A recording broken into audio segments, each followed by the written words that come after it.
तो osmo regulation के ऊपर फिर हम डिटेल के अंदर पढ़ते हैं।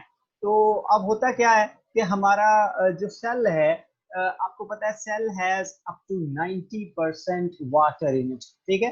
90% सेल के अंदर पानी हो सकता है, और फिर उसके अंदर बहुत सारी चीजें सोल्यूट फॉर्म में होती हैं, ठीक है। और पानी कितना है और सोल्यूट कितना है, ये दोनों चीजें इंपॉर्टेंट है। दोनों की रिलेटिव क्वांटिटी कितनी है। अगर पानी ज्यादा होगा और सोल्यूट कम होगा तो ऐसी कंडीशन को हम कहते हैं डाइल्यूट सोल्यूशन। उसके मुकाबले में अगर पानी कम है और सोल्यूट मसलन के नमक वगैरह ज्यादा है या प्रोटीन ज्यादा है, तो ऐसे सोल्यूशन को हम कहेंगे कंसंट्रेटेड सोल्यूशन, ठीक है। अब वाटर और साल्ट का बैलेंस होता है। फिर मसला ये होता है कि किसकी जो है क्वांटिटी ज्यादा होगी और किसकी क्वांटिटी कम होगी, तो उससे सेल को प्रॉब्लम हो सकती है।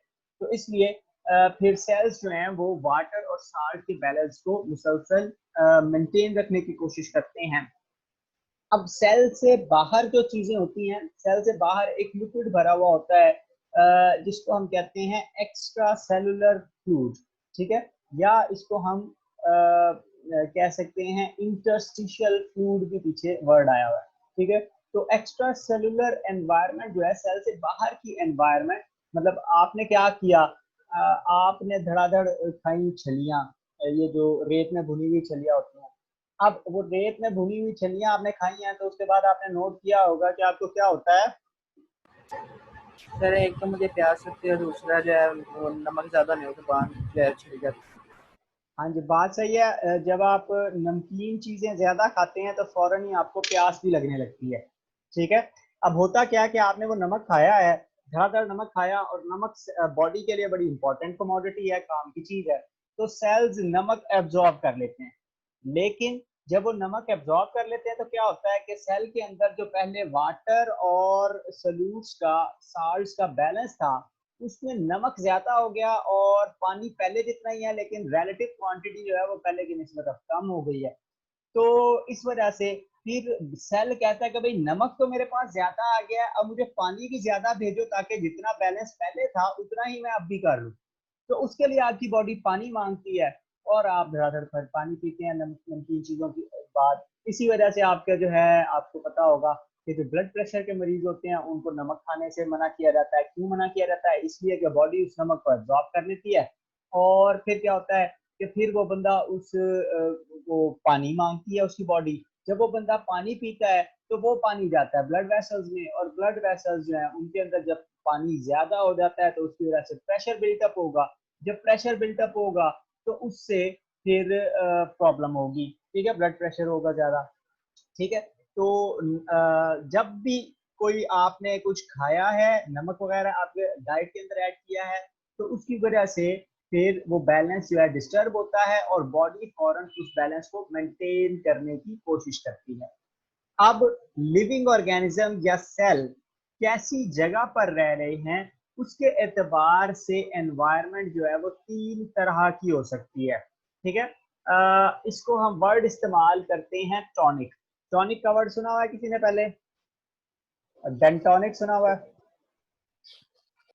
तो टॉनिक का लफ्जी मतलब होता है स्ट्रेंथ, ठीक है, मजबूती। तो वो दांतों को मजबूत करने के लिए डेंटोनिक इस्तेमाल होता है, ठीक है। तो टॉनिक इसी तरह वो होते हैं जो है जो लोग एक्सरसाइज करते हैं तो वो अपनी बॉडी को मजबूत करने के लिए मुख्तलिफ तरह के टॉनिक्स पीते हैं, वो जो ताकत के शरबत होते हैं, ठीक है। तो बॉडी को मजबूत बनाने के लिए टॉनिक्स लोग पीते हैं। तो आइसोटोनिक, आइसो का मतलब होता है बराबर, टॉनिक का मतलब होता है स्ट्रेंथ। तो बराबर स्ट्रेंथ वाली एनवायरनमेंट, मुराद ये है कि मसलन मेरा सेल है, इसके अंदर 90% वाटर है और 10% साल्ट्स हैं। तो मैं उस सेल को ऐसे पानी के अंदर रख दूं जहां पे 90% ही वाटर हो और 10% साल्ट्स हो, तो ऐसी एनवायरनमेंट को, उस पानी के बीकर को हम कहेंगे आइसोटोनिक एनवायरनमेंट है ये, ठीक है। या एक मछली है, वो ऐसे पानी में रह रही है जहां पे जितना नमक उसकी बॉडी में है उतना ही बाहर समंदर में है, तो उसको भी हम कहेंगे आइसोटोनिक एनवायरनमेंट, ठीक है जी।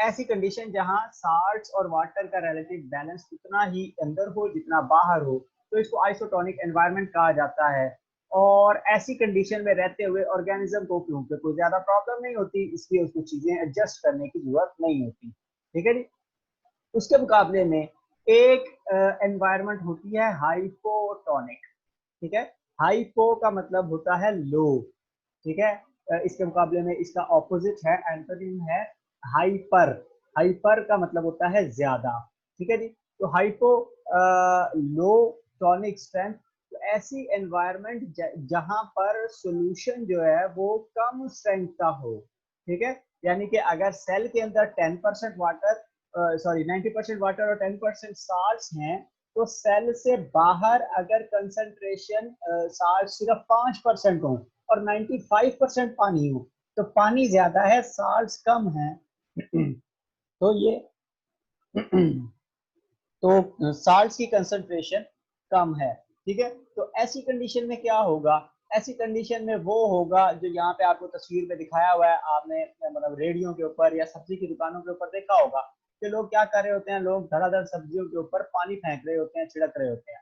ठीक है, तो उसकी वजह से बाहर जो है वो पानी ज्यादा होता है, सेल के अंदर पानी रिलेटिवली कम है। बाहर 95% या अगर आप साफ पानी डाल रहे हैं तो 99% पानी है, और सेल के अंदर 90% पानी है।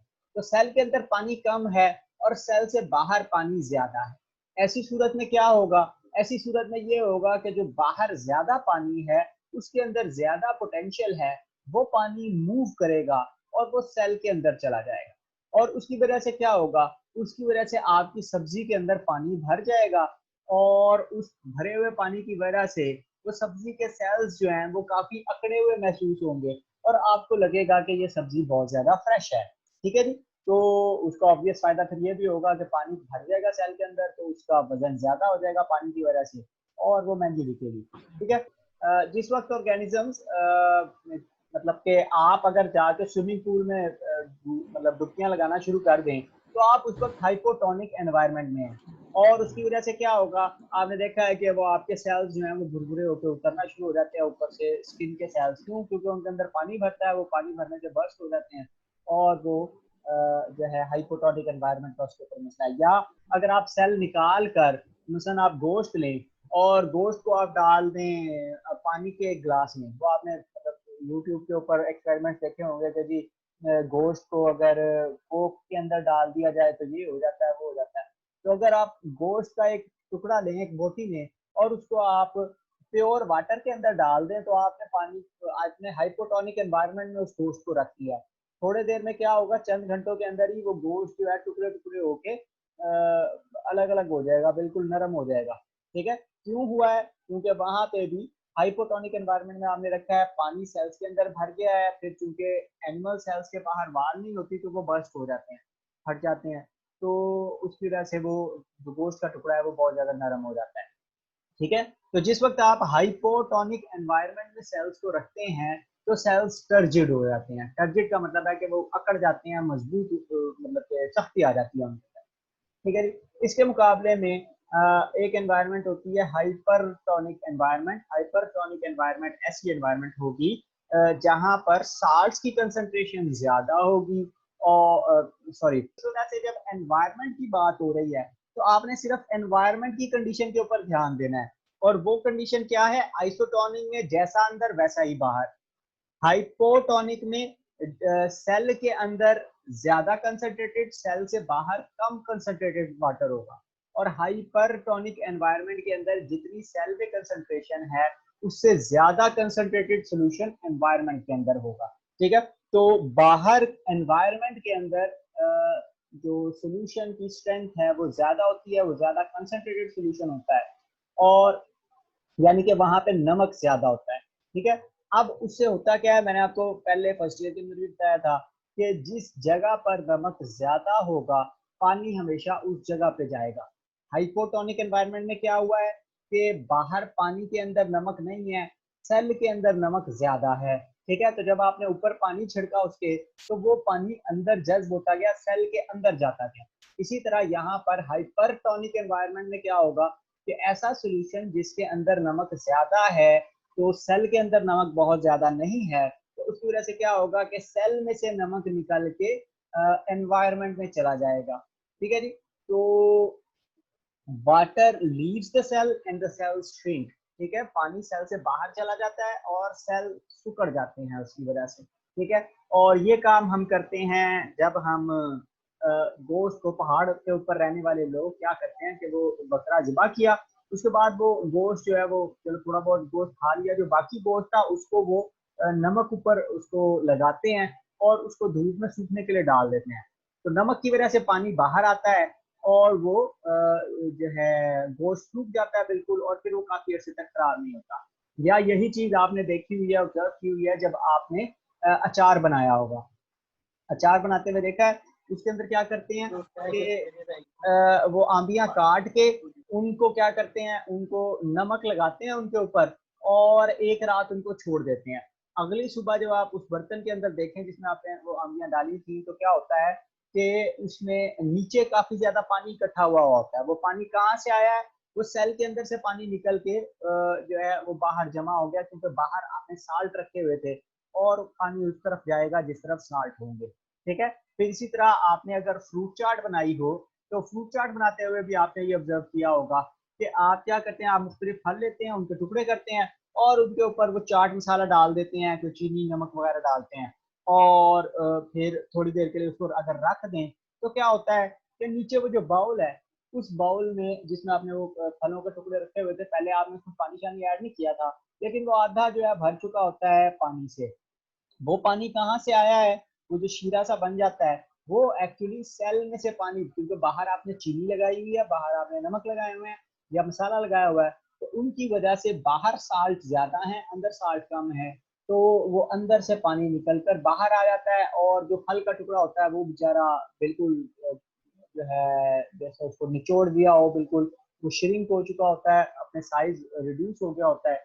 और ये एक्सपेरिमेंट आप खुद भी कर सकते हैं। एक फल का टुकड़ा लें और 3 टुकड़े लें एक ही साइज के, उनका वजन इक्वल कर लें और उसके बाद उसको प्योर वाटर में और डाइल्यूट सोल्यूशन में और कंसंट्रेटेड सोल्यूशन में डालें, तो उसमें आप देखेंगे कि क्या मतलब जो थोड़ी देर बाद जब उसका वजन करेंगे 2 घंटे बाद, तो उसका वजन पहले की निस्बत टुकड़ों का चेंज हो चुका होगा।